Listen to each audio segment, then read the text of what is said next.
Në ditën botërore të kancerit pediatrik, mjekja onkohematologe Mirela Gjafa u shpreh se diagnostikimi i hershëm, ndjekja e specializuar dhe trajtimi në kohë janë vendimtar për rritjen e shanseve për shërim dhe përmirësimin e cilësisë së jetës së fëmijëve të prekur.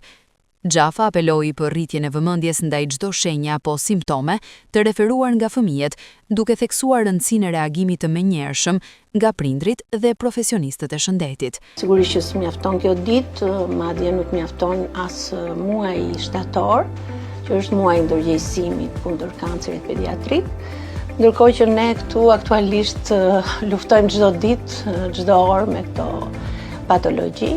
Forma më e shpeshtë është kanceri i gjakut, pra leuqemia akute, se në vend të dytë janë tumoret e trurit, janë limfomat, dhe në 15% që mbetet janë tumoret të tjera.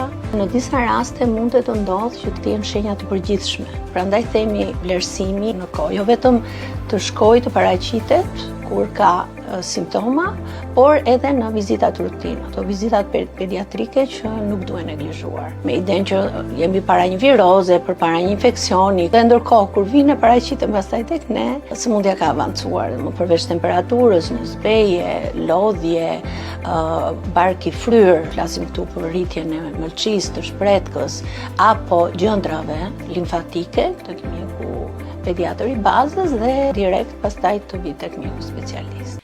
Gjafa tha se ka një lloj shërimi të mirë të kancerit pediatrik në vendet e zhvilluara dhe kjo shkon deri në 80-85%. Ka një lloj shërimi të mirë të kancerit pediatrik në vendet e zhvilluara dhe kjo shkon deri në 80-85%, ndërkohë që në vendet me zhvillim të ulët mund të shkojë më pak se 30% ose maksimumi deri në 40%. Ne një rënje të fortë këmbane bëjmë edhe mbas 5 vitesh stop terapi.